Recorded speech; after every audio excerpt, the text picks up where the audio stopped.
자, 이번 시간은 실전 동형 모의고사 두 번째 세트 2로 준비했고요. 역시 중요한 쟁점들 많이 담겨져 있습니다. 보도록 하죠. 네, 문제 구성은 최근 기출뿐만 아니라 최신 판례 위주로 문제를 만들어졌다, 이렇게 이해하시면 되고요. 자, 행정 입법에 대한 설명으로 옳지 않은 거 올라왔어요. 옳지 않은 거.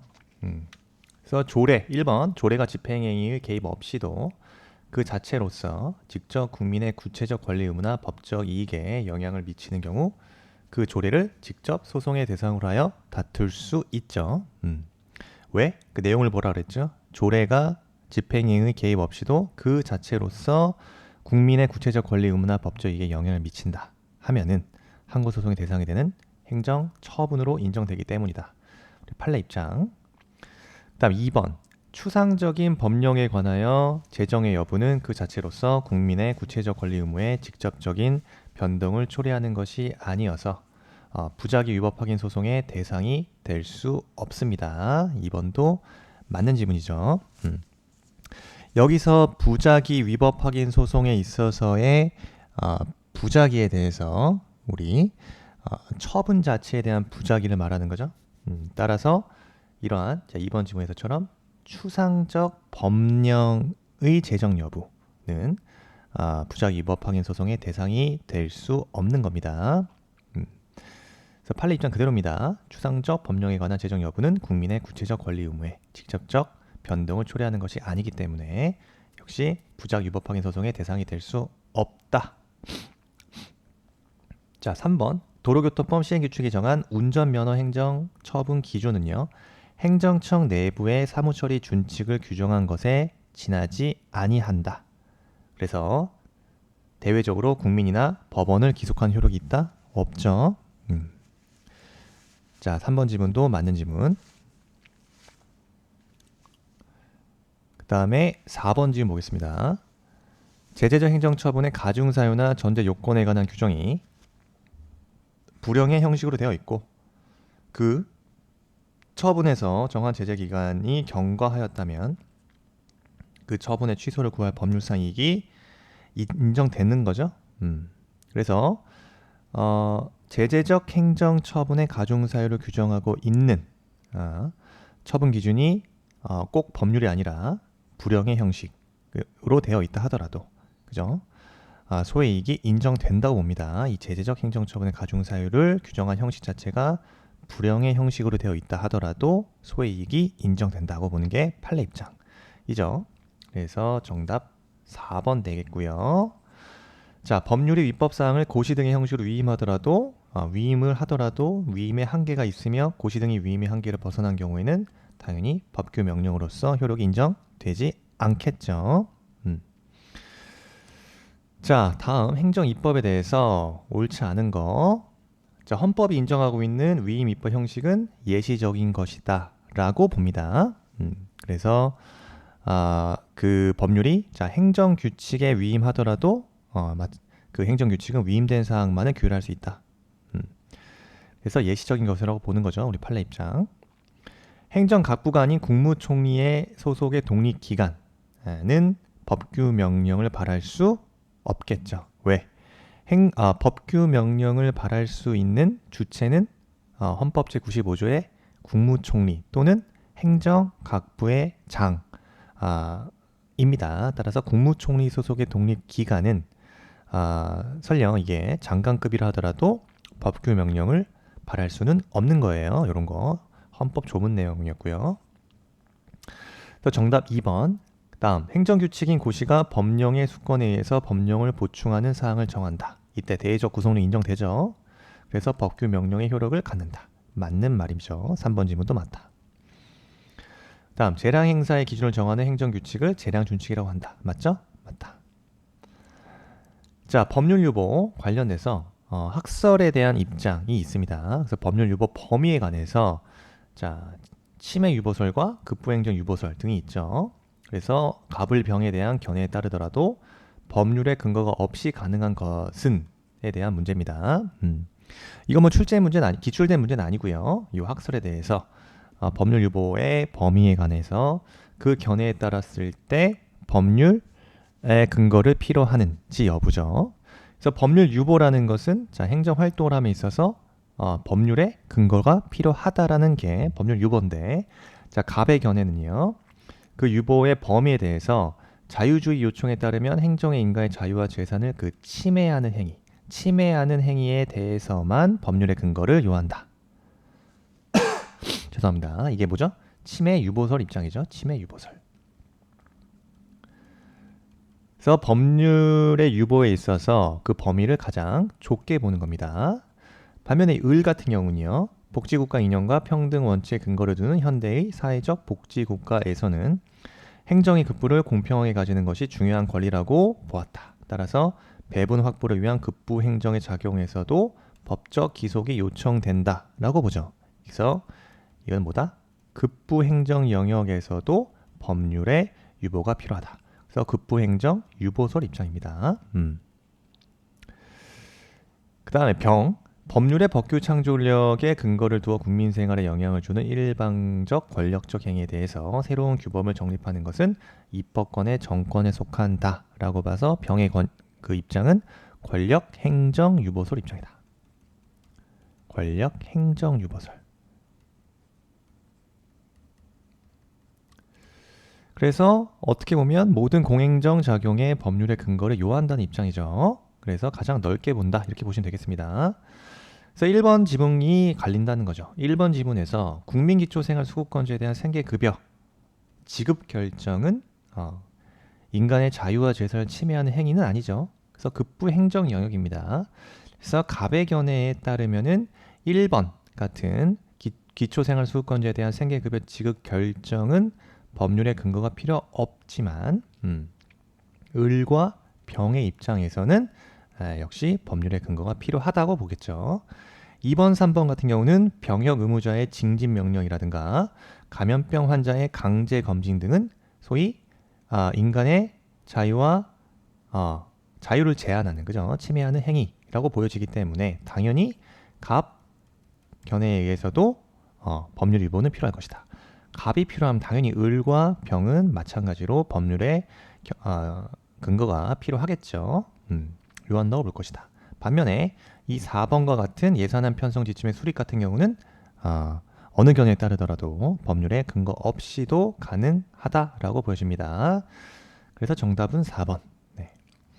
그래서 법률 유보의 범위에 대해서 침해 유보설, 급부행정 유보설, 전부 유보설. 우리 통설과 판례는 중요사항 유보설이다. 그죠? 그래서 헌법재판소 판례에 따랐을 때 오늘날의 법률 유보 원칙은 단순히 행정작용이 법률에 근거를 두기만 하면 충분하다? 그렇지 않다. 그럼 어디까지? 국가 공동체와 구성원에게 기본적이고도 본질적인 중요한 의미를 갖는 영역.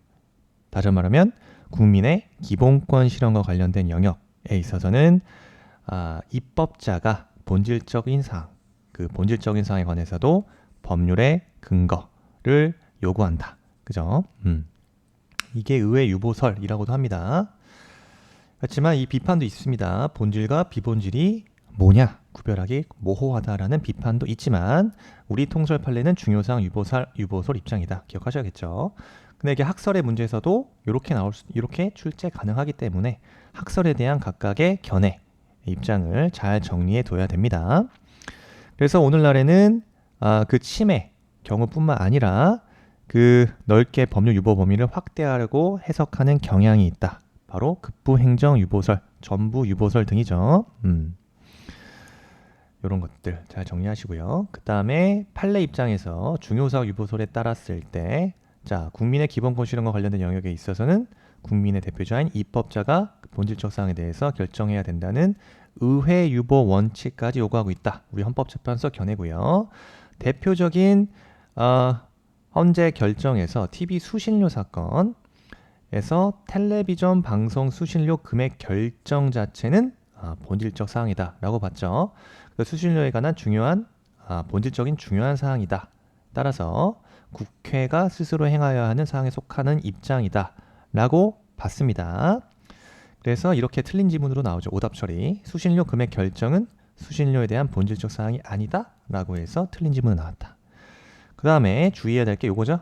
수신료를 징수 업무, 누가 징수하냐. 그래서 KBS, 한국방송공사가 할지 아니면 제3자에게 위탁할지 여부는 국민의 기본권 제한에 관한 본질적 사항은 또 아니라고 봤어요. 그래서 수신료에 대한 금액을 결정하는 것은 본질적인 중요한 사항으로 봤지만 수신료를 징수 업무를 누구에게 누가 수행할지 여부는 본질적인 사항이라고 보지 않았다는 거 잘 비교해서 정리하셔야겠죠. 그래서 관련 기출 지문입니다. 자, 첫 번째, 지방의회 의원에 대해서 유급보좌 인력을 두는 거, 지방의회 의원의 신분 지위 및 처우에 관한 현행 법령상 제도에 중대한 변경을 초래하는 것으로서 국회의 법률로 규정해야 될 입법 사항이다. 맞고요. 그다음에 토지 등 소유자가 도시 환경 정비 사업을 시행하는 경우 사업 시행 인가 신청에 필요한 토지 소유자의 정족수를 토지 등 소유자가 자치적으로 정하여 운영하는 규약에 정하도록 한 거, 법률 유보 원칙에 위반된다고 봤어요. 그래서 본질적 사항으로 본 거죠. 그 다음 문제 보겠습니다. 자, 공법상 계약에 관한 문제고요. 옳지 않은 걸 골라라. 그죠? 공법상 계약에 대해서는 여러분 공법상 계약만의 그 성질이요. 그래서 처분성 인정되지 않는다. 일반 행정 작용으로 보지 않기 때문에 그래서 그 성질은 비권력성이다. 따라서 뭡니까? 공정력이라든가 존속력 인정되지 않겠죠. 일반 행정작용에서 인정되는 권력작용으로서의 공정력, 존속력, 집행력 등은 인정되지 않는다. 그래서 공법상 계약은 비권력성을 특징으로 합니다. 그리고 여러분 참고로 행정기본법 제27조에서 이제 계약의 절차와 형식을 규정하고 있죠. 그래서 계약의 목적과 내용을 명확하게 적은 계약서를 작성해야 된다라고 명시하고 있습니다. 그래서 공법상 계약에 대해서는 행정기본법에 규정하고 있고요. 그래서 1번 지금 보겠습니다. 자, 공중보건의사 채용계약 해지에 대한 의사표시예요. 의사표시. 요거에 관한 쟁송 방식은 당사자 소송으로 본다. 그죠? 맞다. 그래서 당사자 소송으로 그 의사표시의 무효 확인을 청구할 수 있다. 맞는 지문. 공법상 계약은 법률 우위의 원칙은 적용되겠죠? 공법상 계약에서도 당연히 법률 우위의 원칙은 적용됩니다. 행정기본법에서도 그 법률 우위에 대한 원칙을 규정하고 있어요. 그래서 법령 등을 위반하지 아니하는 범위에서, 그죠? 아니하는 범위에서 행정 목적 달성을 위해서 필요한 경우에 공법상 계약을 체결할 수 있다라고 규정되어 있습니다. 그래서 공법상 계약은 법률 우위의 원칙은 적용됩니다. 맞는 지문. 3번 계약직 공무원의 채용계약 해지 의사표시는 항고소송의 대상이 되는 처분 등의 성격을 가진다. 틀렸죠? 그래서 우리 판례는 이 계약직 공무원과 계약직 공무원의 그 채용계약 해지요. 채용계약 해지의 의사표시와 일반 공무원, 그죠? 일반 공무원의 징계 처분과는 구별해서 계약직 공무원의 채용계약 해지에 대한 의사표시를 항고소송의 대상이 되지 않는다. 그래서 항고소송의 대상이 되는 그 처분성을 인정하지 않았어요. 그래서 계약직 공무원 채용계약 해지 의사표시는 항고소송의 대상이 되는 처분 등의 성격을 갖는다라고 볼 수 없다. 그래서 일반 공무원의 징계 처분과는 다르다. 그죠? 징계 처분 당연히 처분성 인정되겠지만 계약직이다. 그죠? 서럽다 이거죠. 계약직의 서러움. 그래서 계약직 공무원의 채용계약 해지는 처분성이 인정되지 않는다. 그래서 행정처분과 같이 행정절차법에 의하여 근거와 이유로 제시하여야 할 필요도 없겠죠. 처분성이 부정되기 때문에. 그래서 옳지 않은 거는 3번 되겠습니다. 행정청은 공법상 계약의 상대방을 선정하고 계약 내용을 정할 때 공법상 계약의 공공성과 제3자 이해관계를 고려해야겠죠. 말씀드린 대로 공법상 계약에 대해서는 이 특수성 정리하자. 그래서 권력작용에서 인정되는 공정력, 존속력, 집행력 등은 인정되지 않는다. 그래서 비권력성이 특징이다. 그 다음에 계약의 절차 형식을 행정기본법에서 계약의 목적과 내용을 명확하게 적은 계약서를 작성해야 된다고 나와 있죠. 따라서 이렇게 나올 수 있습니다. 국가를 당사자로 하는 계약에 관한 법률에 따른 계약서를 따로 작성하는 등 요건과 절차를 거치지 않고 체결한 계약은 무효죠. 당연 무효다. 예, 라고 봤어요. 그 다음에 해제 변경권에 있어서 민법상 계약 해제 규정이 적용되는지 여부에 대해서 공법상 계약에는 적용되지 않는다고 본다. 그 이유는 자, 행정 주체는 사정 변경을 이유로 일방적으로 계약 해제 변경이 가능하지만 행정 객체는 해제가 가능하지 않기 때문에 신청만 가능할 뿐 해제가 가능하지 않기 때문에 민법상의 그 계약 해제 규정이 공법상 계약에는 적용되지 않는다고 보죠. 그 다음에 요것도 중요해요. 자, 공법상 계약의 하자 문제요. 공법상 계약의 하자에 있어서 결론적으로 당의 계약은 무효입니다. 네, 그래서 공정력이 인정되지 않기 때문에 그냥 하자가 있으면 당의 계약은 무효예요. 그래서 취소할 수 있는 공법상 계약 자체는 존재하지 않는 겁니다. 그래서 취소할 수 있는 행정행위와 구별해야 된다. 그러니까 취소할 수 있는 공법상 계약은 있을 수 없다. 기억하시고요. 그 다음에 일반적 행정처분과 달리 우리 판례죠. 행정절차법에 의해서 근거와 이유를 제시할 필요가 없다 이겁니다. 그 다음에 쟁송 형태 잘 나오는 게 그죠? 당사자 소송이다. 당사자 소송. 그래서 공법상의 권리관계에 관한 소송이죠. 그래서 행정소송 중에 당사자 소송에 의하게 된다. 그 다음에 자력집행력 여부에 있어서 자, 특별한 법률의 근거가 없는 한 상대방 의무 불이행에 대한 자력집행력은 인정되지 않는다. 그 이유는요. 자, 이 공법상 계약도 계약이죠. 따라서 당사자 간의 지위는 대등하다. 그래서 대등한 지위에서 체결한 것이기 때문에 행정주체는 상대방의 의무 불이행에 대해서 자력집행력을 행사할 수 없다. 입니다. 물론 법률에 근거가 있는 경우에는 자력집행력이 인정될 수 있다 이거죠. 그 다음에 이 두 가지 사례요. 공법상 계약으로 인정한 사안이에요. 첫 번째는 요 최근 판례기도 하고 자, 오프라인을 기반으로 의류 도매업을 운영하고 있는 A사업자, 스마트폰 시대 등등 중소기업 기술혁신 촉진법에 따라서 중소기업 정보화 지원 사업 일환으로 정보화 기반 조성과 정보기술 보급 확산에 필요한 비용에 대한 정부 지원을 받을 수 있다. 이에 중소기업 청장과 A사업자는 지원금 출원을 위한 이 협약을 체결했다. 요 사안이랑요. 그래서 협약을 체결했는데 경영난에 시달리게 되자 정부는 A사업자의 책임 있는 사유로 사업에 실패했다는 이유로 협약 해지를 했다. 뿐만 아니라 협약에 대해서 정한 대로 지급받은 지원금을 반환해달라 A사업자에게 통보했다 이거죠. 이 사업자는 지원받은 비용을 모두 환수하는 것 부당하다고 생각해서 소송을 준비 중이다. 이 소송을 당사자 소송으로 할지 아니면 일반 민사소송을 진행할지 문제예요. 마찬가지로 두 번째도 과학기술법에 따라서 자, 연구개발비 지원 등을 남은 이 협약을 체결한 경우입니다.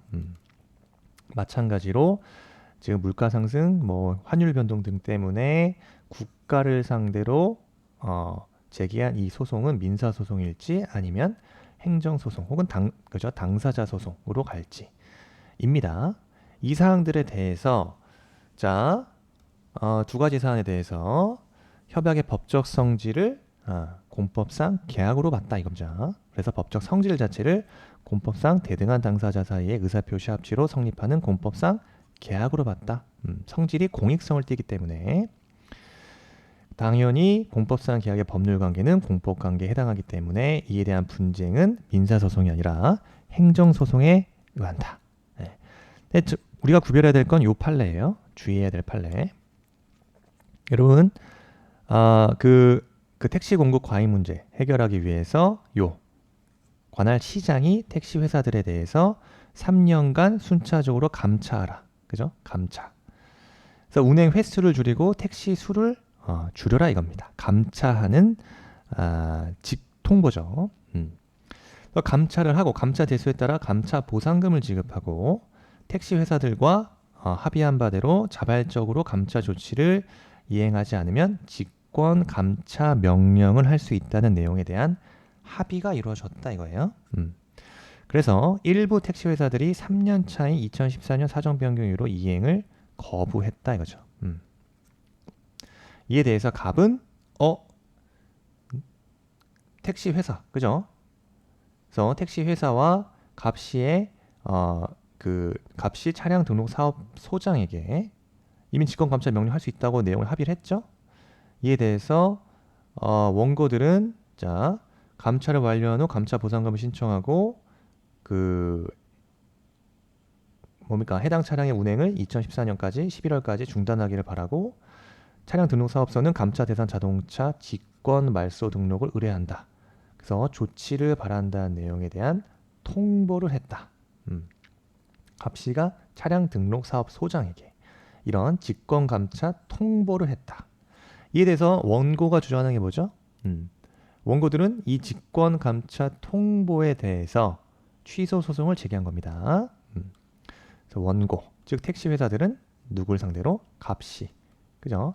갑을 상대로 직권 감차 통보에 대한 취소 소송, 그죠? 직권 감차 통보에 대한 취소 소송을 제기한 거다 이겁니다.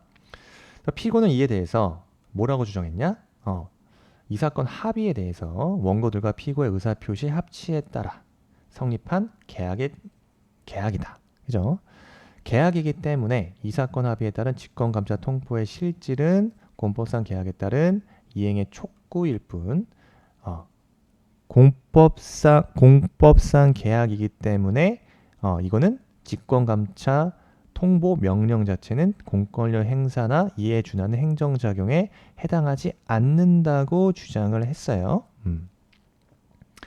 이에 대해서 원심은 피고의 주장을 수긍해서 원고의 이 취소 소송 자체를 부적법하다고 판시했어요. 대법원 어떻게 판단했을까 보자 이겁니다. 대법원.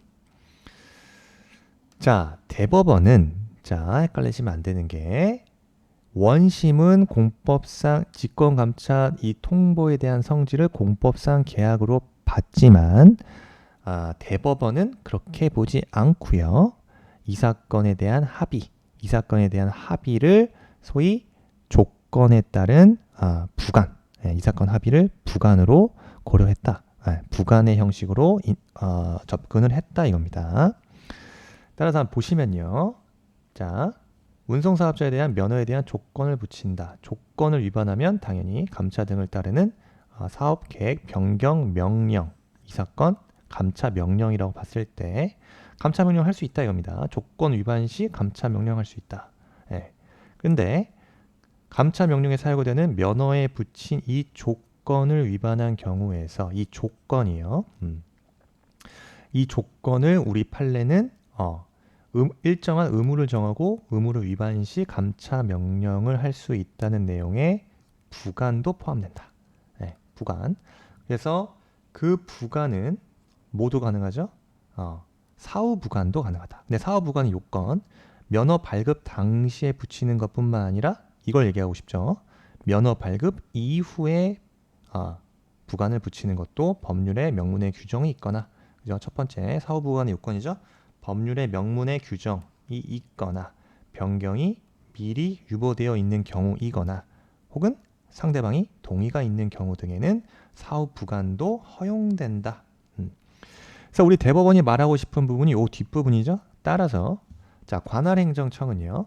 면허 발급 이후에도 운송사업자의 동의가 있었다면 여객자동차 운송사업의 질서 확립을 위하여 운송사업자가 준수할 의무를 정하고 이를 위반했다, 조건을 위반했다. 그러면 감차 명령을 할 수 있다는 내용의 면허 조건을 붙일 수 있다. 근데 사안에서요. 운송사업자가 조건을 위반했다. 그러면 감차 명령할 수 있고 감차 명령은 당연히 행정소송법에서 정한 처분으로서 항고소송이 된다입니다. 그래서 원심을 파기환송한 사건이에요. 그래서 하급심과의 차이는 이 사건 합의. 그래서 직권감차 통보에 대한 처분성 여부를 인정하기 위해서 하급심은 이 사건 합의를 공법상 계약으로 봐서 직권감차 통보에 대해서 공법적 직권감차 통보를 이 사건 합의에 따른 공법적 의사표시로 접근한 반면에 대법은 어떻게 봤다? 이 사건 합의를 사후 부관으로 접근했다 이겁니다. 따라서 조건에 위배했기 때문에 뭡니까? 즉 조건의 위반으로 진행된 이 감차 명령에 대한 처분성은 당연히 인정될 수 있다. 입니다. 대법원 입장을 잘 정리하셔야 돼요. 이 판례가 어떻게 나오냐면요. 기출지문 보시면 이렇게 나온다 이거죠. 두 번째, 택시 회사들이 자발적 감차와 그에 따른 감차 보상금의 지급 그리고 자발적 감차 조치의 불이행에 따른 행정청의 직권 감차 명령을 내용으로 하는 택시 회사들과 행정청 간의 이 합의 자체를 대등한 당사자 사이에서 체결한 공법상 계약으로 해당한다. 이게 원심 입장이죠. 따라서 그에 따른 감차 명령은 공법상 계약에 따른 감차 명령이기 때문에 공권력 행사로 볼 수 없다. 전형적인 원심 입장을 이렇게 틀린 지문으로 놨다 이겁니다. 어떻게 오답 처리하는지 아시겠죠? 하지만 대법원은 공법상 계약으로 보지 않았고 소위 사후 부관, 그죠? 조건, 면허 조건 그 중에서도 사후 부관으로 인정을 해서 조건 위반으로 인한 이 감차 명령은 처분성이 인정돼서 항고 소송의 대상을 인정했다. 기억하셔야 되는 겁니다. 중요한 판례이기 때문에 나올 수 있겠죠? 공법상 계약에서. 그다음에 이제 공법상 국립의료원 부설 주차장에 관한 위탁 관리 용역 운영 계약이에요. 공법상 계약에 해당하지 않는다라고 봤습니다. 강학상 특허에 해당한다라고 봤죠. 자, 그다음에 행정벌에 대한 설명이에요. 행정벌. 요거 2022년도 소방 간부 문제네요. 통고처분도 쟁점 정리해야 됩니다. 그래서 1번 지방자치단체가 국가의 기관 위임 사무를 처리하는 경우에도 별도의 독립한 공법인으로서 자동차 관리법 83조에 따른 양벌 규정에 의한 처벌 대상이 됩니까? 기관 위임 사무인 경우입니다. 자, 국가 기관 위임 사무 수행 시 이 지방자치단체는 어떻게 되는 겁니까? 지방자치단체는 국가 기관의 일부가 되기 때문에 이해하시면 돼요. 자, 양벌 규정에 의한 처벌 대상인 공법인에 해당되지 않는다. 뭐와 비교하자? 자치사무, 고유사무요. 지방자치단체의 자치사무, 고유사무일 경우에는 국가기관과 별도의 법인이 되기 때문에 이때는 그 독립된 공법인으로서 양벌 규정에 의한 처벌 대상인 법인에 해당된다입니다. 이런 것들 틀리시면 안 되고요. 2번 경찰서장이 범칙 행위에 대해서 경범죄 처벌법상의 통고 처분을 했다 이겁니다. 통고 처분을 하였다면 통고 처분에서 정한 범칙금 납부 기간까지는 자, 경찰서장뿐만 아니라 검사도요. 경찰서장 증거심판 청구할 수 없지만 검사도요. 동일한 범칙 행위에 대해서 공소 제기 못합니다. 자, 2번 좀 헷갈리시면 안 되고요. 그래서 범칙 행위에 대해서 통고 처분을 경찰서장이 하면 통고 처분에 대한 그 범칙금 납부 기간까지는 즉결 심판을 청구할 수 없다. 왜 그러죠? 소위 그 납부 기간까지는 그 범칙자의 그 절차적 지위를 보장하기 위해서다. 입니다. 검사도 마찬가지예요. 검사도 동일한 범칙 행위에 대해서 공소를 제기할 수 없는 거예요. 이것도 2020년 최근 판례고요. 3번 지문 2번 틀렸죠? 2번 지문 틀렸고 자 3번 지문 도로교통법상의 경찰서장의 통고 처분은 행정청에 의한 행정처분에 해당하여 행정청에 의한 행정처분에 해당합니까? 통고 처분 자체가 행정처분에 해당되지 않죠. 따라서 그 처분을 취소하는 소송 당연히 부적법합니다. 뒷부분까지 읽어볼 필요도 없다. 그 다음 4번 지문 질서위반행위규제법에 따르면 행정청의 과태료 부과 처분에 대하여 당사자가 이의제기를 통해 불복할 수 있다. 이의제기가 있게 되면 그 과태료 부과 처분 효력 자체는 상실되는 거고요. 당연하다. 그 다음에 5번 지문 보겠습니다.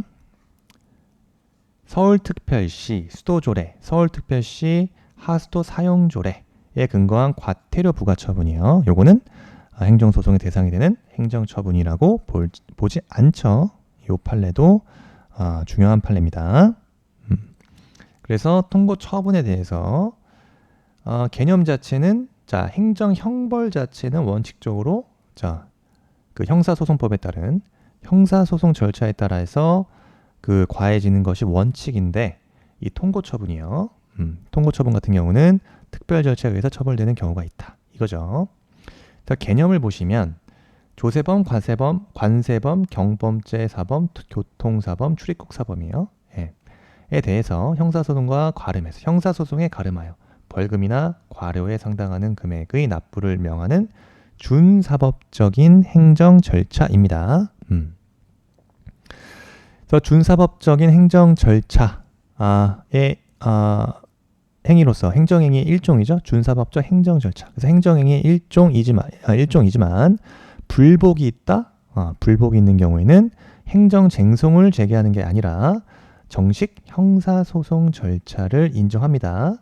그래서 준사법적 행정 절차이지만 행정행위의 일종이다. 그래서 행정행위는 맞아요. 행정행위의 일종이지만 불복 절차에 있어서 행정쟁송의 대상이 되는 아니기 때문에 준사법적인 행정 절차라고 말하는 거죠. 그래서 행정쟁송 대상이 된다? 대상이 되지 않는 겁니다. 요거 기출 잘 되겠죠? 이런 거 개념 가지고 문제를 잘 낸다. 잘 정리하셔야 되는 거예요. 그래서 관세법상의 통고 처분은 상대방의 임의의 승복을 발효 요건으로 한다. 그래서 그 자체만으로 통고 이행을 강제하거나 상대방에게 아무런 권리 의무를 형성하지는 않는 거예요. 그 다음에 통고 처분 자체는 누가 하죠? 경찰서장, 세무서장, 국세청장, 출입국관리소장, 관세청장 등이 합니다. 검사나 법원은 통고 처분권자에 포함되지 않는 것이고요. 그 다음에 이러한 통고 처분을 할지 말지는 통고 처분권자의 재량입니다. 재량. 통고 처분의 여부는 재량이다. 그 다음에 대상은 자, 벌금, 과료 등 경한 형벌에 부과한다. 그래서 자유형인 징역과 금고형에는 부과하는 게 아니죠. 행정질서벌에는 자, 통고 처분은 인정되지 않는 겁니다. 행정질서벌에 인정되지 않는다. 자, 그리고요.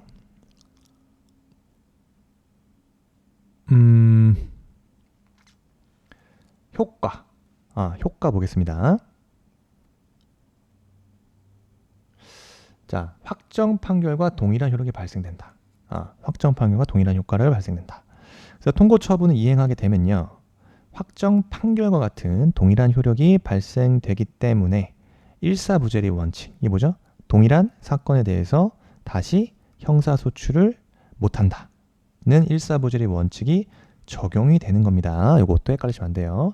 그래서 통고 처분이 확정이 되면 이행이 되면 확정 판결과 동일한 효력이 발생된다. 따라서 일사부재리 원칙이 적용된다. 그 다음에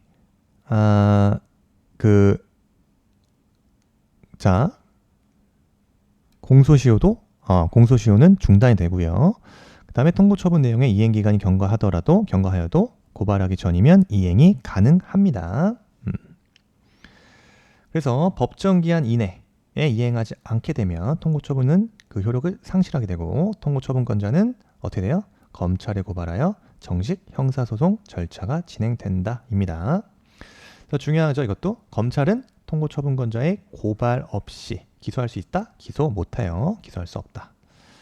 그 다음에 기출. 행정법규 위반자가 법정 기간 내에 통고 처분에 의해 부과된 금액을 납부하지 않은 경우입니다. 납부하지 않으면 비송사건 절차법에 의해 처리된다? 그렇지 않다. 일반 형사소송 절차에 따른다. 그 다음에 그죠? 요 대상 이거 말씀드렸네. 행정질서벌에 인정된다? 인정되지 않는다고 말씀드렸죠. 그래서 행정형벌의 특수한 과벌 절차이기 때문에 행정질서벌에는 통고 처분이 인정되지 않는다. 까지요. 그래서 행정형벌의 특수성 중요한 건 이제 법인이죠. 법인의 범죄 능력이요. 자, 형사범은 법인의 범죄 능력을 인정하진 않습니다. 근데 행정범의 경우에는 자, 법인의 범죄 능력 자체에도 인정되지 않지만 언제? 법인의 대표자 또는 대리인, 사용인, 기타 종업원의 의무 위반의 경우 행위자뿐만 아니라 법인에 대한 처벌 규정을 두고 있는 경우 이게 뭐죠? 양벌 규정이다. 이렇게 말하죠. 양벌 규정이다.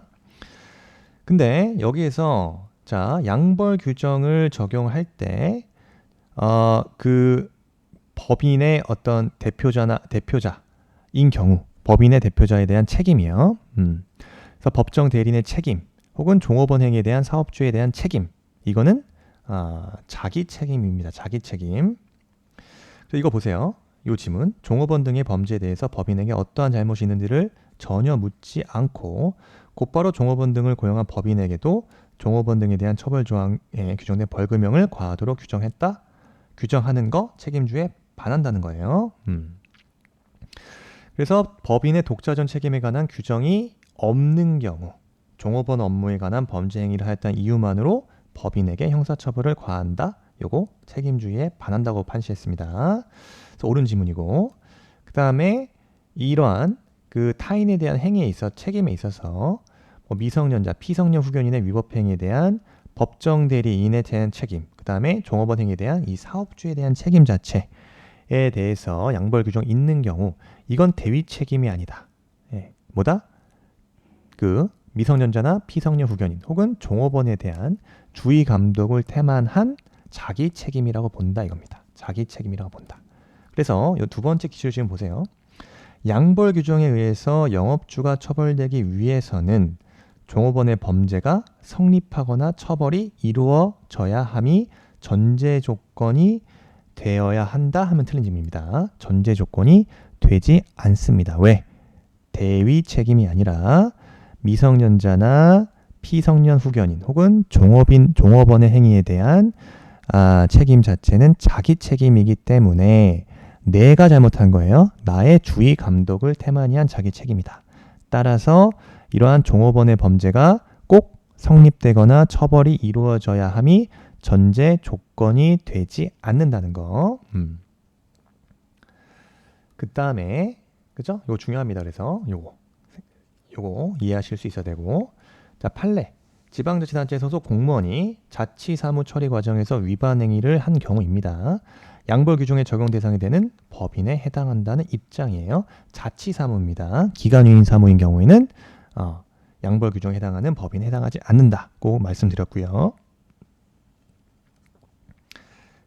그쵸? 그래서 지방자치단체 소속 공무원이 자치사무를 수행하던 중에 법 위반 행위를 했다. 지방자치단체는 양벌 규정에 따라 처벌되는 법인에 해당되겠다. 그래서 기관이임 사무와 구별하자.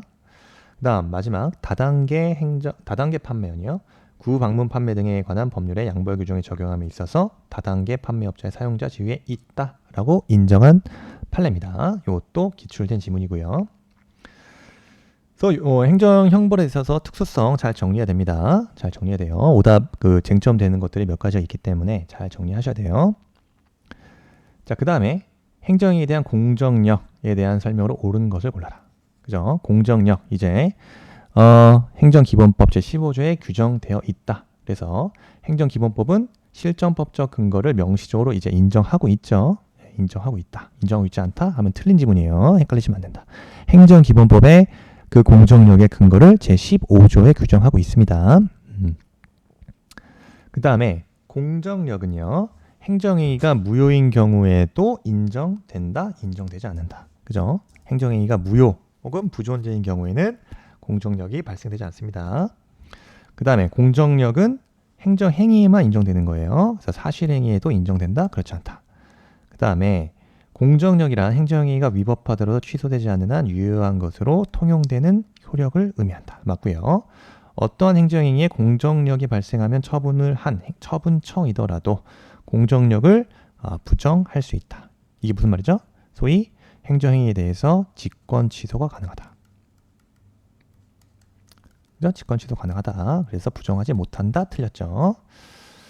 그 다음에 시간적으로 봤을 때 다음 시간부터 요거 특허 그 다음에 이제 특허에 대한 사례죠. 허가와 인가에 대한 사례와 구별해서 보자 이겁니다. 요거 다음 시간 그죠? 이어서 진행하도록 하겠습니다. 자, 수고하셨습니다.